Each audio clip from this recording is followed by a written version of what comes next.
হঠাৎ আপনি দেখলেন আপনি একটা কাজে আটকে গেলেন। কী কাজে আটকে গেলেন? দেখা যাইতেছে আপনার গ্যাসের চুলার মধ্যে গ্যাস আসে না, গ্যাসের চাবি ডিস্টার্ব, গ্যাসের কাজে দাব দাব দাব দাব করে আগুন মারে, ম্যাগনেটে কাজ করে না। আপনি চুলা কীভাবে সংযোগ করবেন, কীভাবে চুলা খুলবেন তা আপনারা আমার ভিডিওতে দেখবেন। নাট কীভাবে খুলবেন, গ্যাস কম আসে, গ্যাস কীভাবে বাড়ানো যায় ওটাও দেখবেন। তারপরে অটো চাবি আছে, অটো চাবি দেখা যায় কি অনেক সময় মানুষ মহিলারা মিষ্টি জিনিস চুলাতে পাকশাক করে, যে কোনো জিনিস পাকা তো পাকা যে কী করে পিঁপড়া আছে না, ওই পিঁপড়া গিয়া ভিতর ঢুকে খুব ঢুইকা আপনার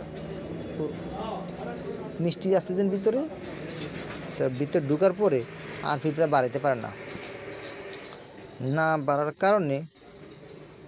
না বাড়াইতে পারার কারণে পিঁপড়া ওই যে জায়গা দিয়ে গ্যাসটা পাস হয় আসে ওই জায়গাটার মধ্যেই একমাত্র পিঁপড়া বাড়ানোর জায়গা। তুই বহুত চেষ্টা করার পরে ওই জায়গা আটকে গিয়া ওই পিঁপড়া মারা যাওয়ার পরে আর পিঁপড়া বাড়িতে পারে না। তখন কি ওই ছিদ্রের মধ্যে ছিদ্র বরাবর পিঁপড়া মারা যায়, তখন আমরা ওই ছিদ্র বরাবর গ্যাসটা বন্ধ হয়ে যায়, কিন্তু গ্যাসটা খুব কম আসে। অনেকে বলে ভাই আমাদের এক চুলা গ্যাস ঠিক আছে, আর এক চুলা গ্যাস কম, আমার তো সমস্যা হইতেছে, ডিস্টার্ব, চুলাটা ঠিক করতে হবে। তখন দেখা যাইতেছে কি তখন আপনারা দেখবেন আমি এই কাজগুলো করব, আমি আপনাদের শেখানোর জন্য এই কাজটা করব।